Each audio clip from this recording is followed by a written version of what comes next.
ડાંગના વઘઈ તાલુકાની આંબાપાડા ગામની પ્રાથમિક શાળામાં છેલ્લા થોડા દિવસથી બનતી ઘટનાને કારણે સૌ કોઈ આશ્ચર્યચકિત થઈ ગયા છે।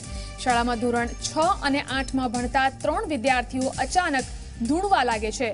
સવારે 11 વાગતા જ આ ત્રણેય વિદ્યાર્થીઓના શરીરના હાવભાવ બદલાવા લાગે છે અને જોતામાં જ તેઓ જમીન પર સાપની માફક સરકવા લાગે છે। ક્યારેક ધૂણવા લાગે છે તો આ બાળકો ધૂણતા એવું બોલવા લાગે છે કે દેવ છે કાઢવા પડે।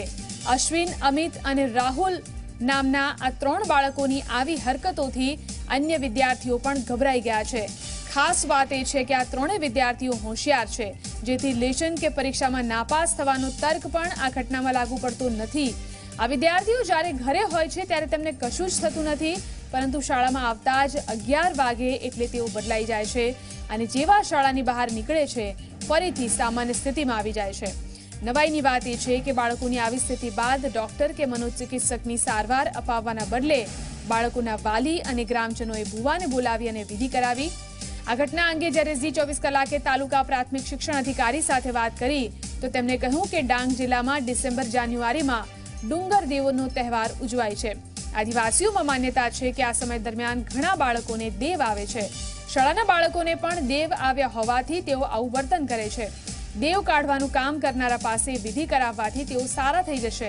તો ડાંગ જિલ્લા પ્રાથમિક શિક્ષણ સંઘના પ્રમુખે પણ આ વાતને સમર્થન આપતા કહ્યું કે ભુવા પાસે બાળકોની વિધિ કરાવવી પડશે।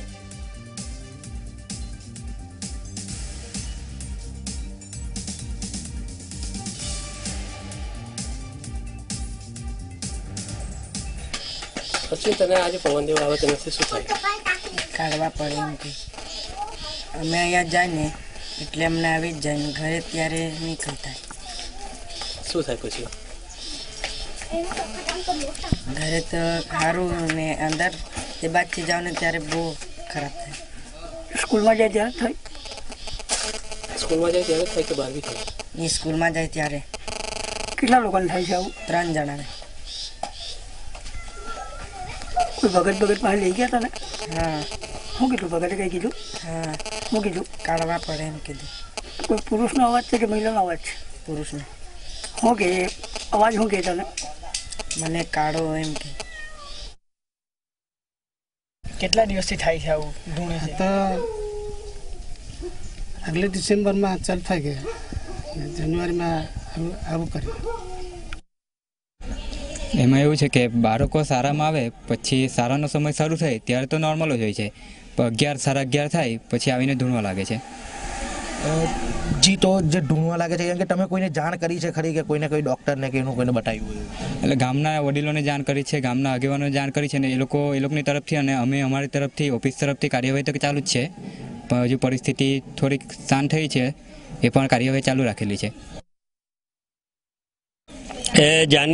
ડિસેમ્બરથી જાન્યુઆરી સમય દરમિયાન મોટાભાગે ડુંગરદેવના તહેવારો ઉજવાય છે।